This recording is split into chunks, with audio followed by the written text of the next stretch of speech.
in Japan because today I'm gonna be trying out the weirdest vending machines in Tokyo. Now, for some context, there are a ton of vending machines in Japan. I'm talking well over 4 million machines, which is the highest density in the world. It's about 1 for every 23 people. Most of these machines sell convenient items like hot or cold drinks for people on their way to school or work. Or in my case, they sell coffee so I can get through a whole day of shooting.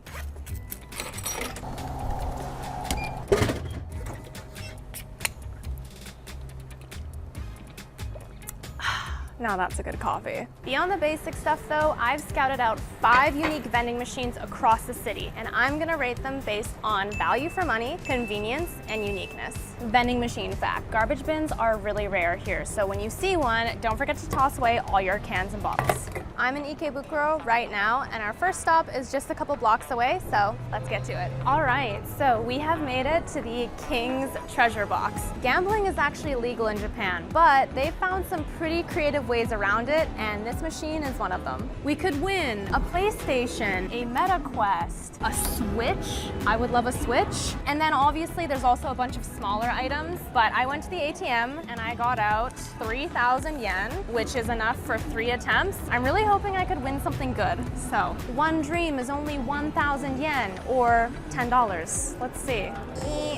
There we go. Now pick any button. I'm feeling lucky. I'm gonna go this one. Ooh, first one. I got a fountain pen. Not a Switch. All right, let's go round 2. Dream number 2 in. Let's go this one. Ooh, it's a big box actually. It's a mystery box. Oh, it's a tote bag. And then it's a towel. I did not need any of these items, but I have one more attempt. I feel good about this. Give me a PS5, please. Let's do this one. It's a makeup bag. Was this worth $10? No, but I do really like the design and I wear a lot of makeup, so I will be keeping this. Overall though, let's get into the rating. For uniqueness, I'm gonna give it a 3 out of 5. I like that it's got a gambling element to it, but honestly, I don't really think that there's any chance you're gonna get any of the bigger prizes. For convenience, I'm also gonna give it a 3 out of 5. It's really well located right outside of the station, but it only takes cash, not card. And value for money, it's a solid 0 out of 5. Like I said, there's really no chance that you're gonna get a PlayStation or a Switch, and none of these items are worth the $10 that I spent on them. Sadly, the gambling didn't work out for me, but our next stop is just down the road, and I hope it'll be better. Remember when there was that global shortage of sriracha, and people were selling bottles for like $100? Well, that's obviously not a problem in Japan, because there's an entire vending machine that sells just that. And the best part is that it's only $7 a bottle. I love the fact that Japan has the density and the demand for a really unique, specific vending machine like this. You definitely wouldn't see anything like this in the West. This one doesn't take card either, so it's cash only. There we go. Let's do this. Woo! It comes in a little plastic cup. I actually really like that packaging. Pop the top. There it is. Okay, moment of truth. It's sriracha. That's actually really, really good. To be expected. That's nice. And the best part is, right next to this machine is a takeaway frozen meat vending machine. I'm not gonna get anything right now because I don't have a way of cooking the meat, but I love that they paired these 2 machines together because you can imagine that for people on their way home from work, this would be a one-stop shop for dinner. Okay, let's get on to the rating. For uniqueness, I would give the sriracha vending machine a 5 out of 5. I don't think you would see anything like this in the West because we just don't have the population for it. For convenience, I would give it a 3 out of 5 because again, it didn't take card. And for value for money, I also got to give it another 5 out of 5. $7 for a delicious bottle of sriracha cannot be beat. All right, so this is stop number 2. We're gonna move on to stop number 3, which is over in Shibuya. So we gotta go take the train. So I made it to Shibuya, but as you may have noticed, there's no vending machine here. Actually, on the wall behind me, you can see some of the chipped paint, and that's where the vending machine was supposed to be. It was gonna sell Shibuya original spices, whatever that means, as well as souvenir t-shirts. But it looks like it's been moved since I did my research for this video. So instead, we'll go get some lunch.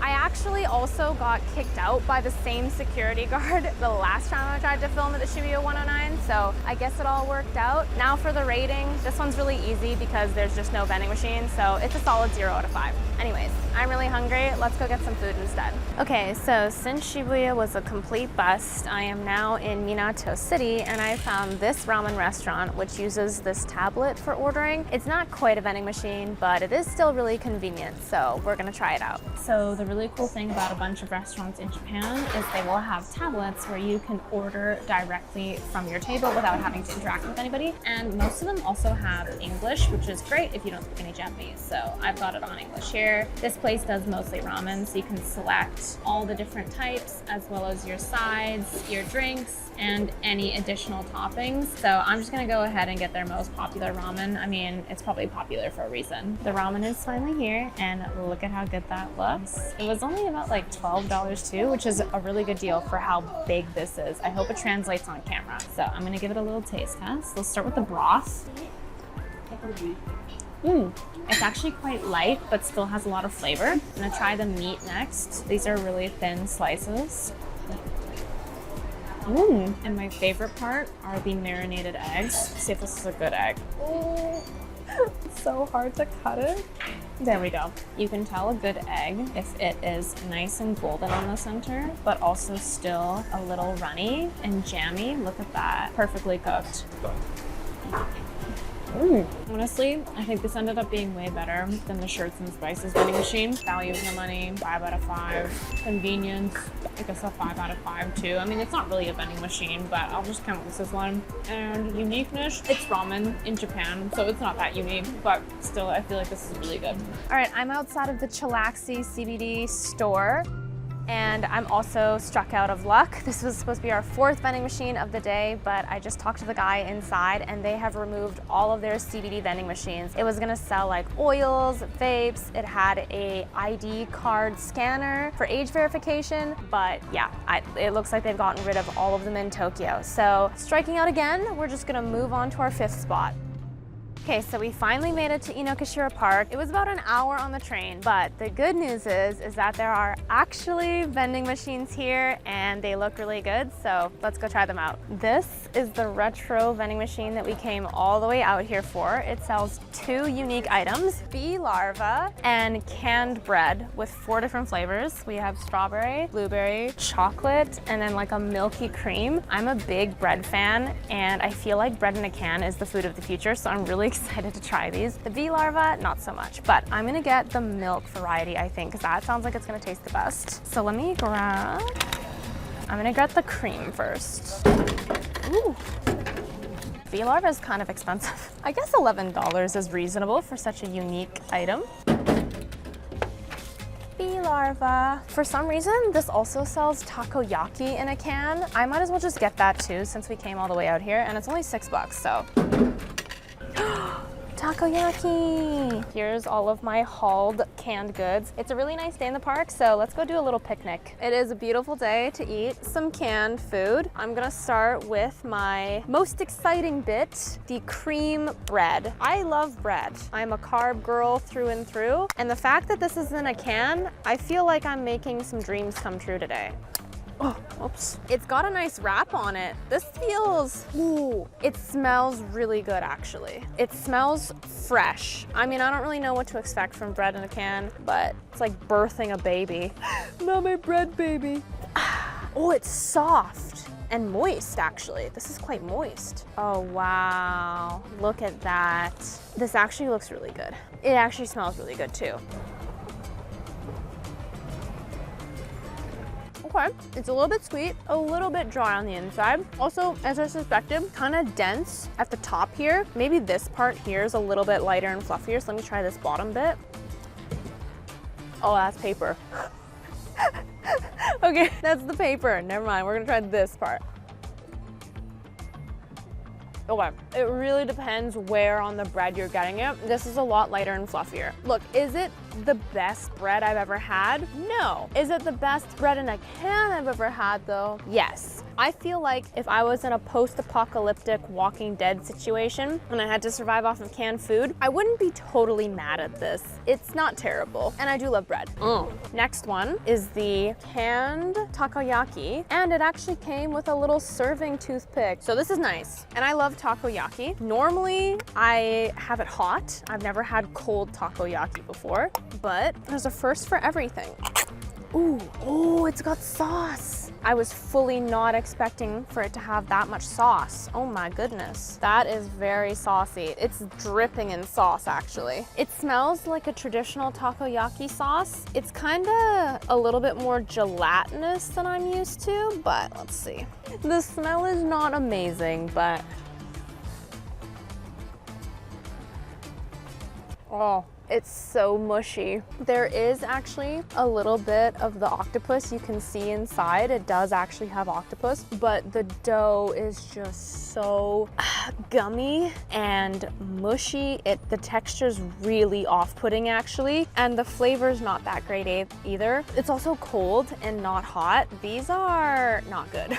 I'm not gonna finish this. This is not good. We're gonna move on to the last item, which is the bee larva. Hands down, I think the weirdest item that we have seen today. I've never had insects really before. I've tried cricket protein bars, but this is definitely the most buggy experience I'm ever gonna do. I'm not looking forward to it, to be honest. Oh my God, what the heck? Oh my God. Oh my. Okay, I fucked up. These are not bee larvae. These are crickets. I totally came here prepared for bee larvae, but that's not what this is at all. And now suddenly I have no desire to eat this. Oh my goodness. Look at that. Oh. These are disgusting looking. They're covered in a sauce as well, but I'm almost, oh, you can see like their little legs and shit and their eyes. Okay, you know what? If I had to guess, I would say this is just like some kind of soy sauce based marinade. So they actually don't smell bad. I'm just very off-put by the distinct bug features. Let's just go ahead. Do I have to eat it? Yeah. Okay. So grossed out by it.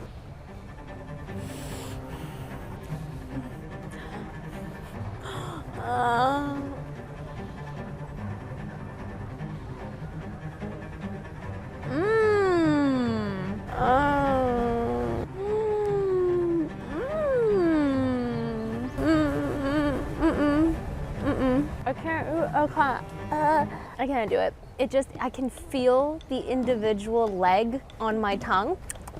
I can't do it. But the sauce is nice. It's kind of like a little bit sweet, a little bit salty. Okay, rating time. Overall, for all of these items, I would give it a convenience factor of 3 out of 5. It's a bit far outside of Tokyo to get to Inokashira Park. For value for money, I think it's a 5 out of 5. I think you get a lot for what you spend. And then of course for uniqueness, it's also a 5 out of 5. I mean, bread in a can, crickets, takoyaki. Even if some of those things were kind of disgusting, you can't deny that they're super unique. Well, there you have it. 5 unique vending machines. And even though not all of them worked out, I hope you still liked the video. If you want to see more of my behind the scenes content, don't forget to check out my links in the description box below, and I'll see you in the next one. Bye!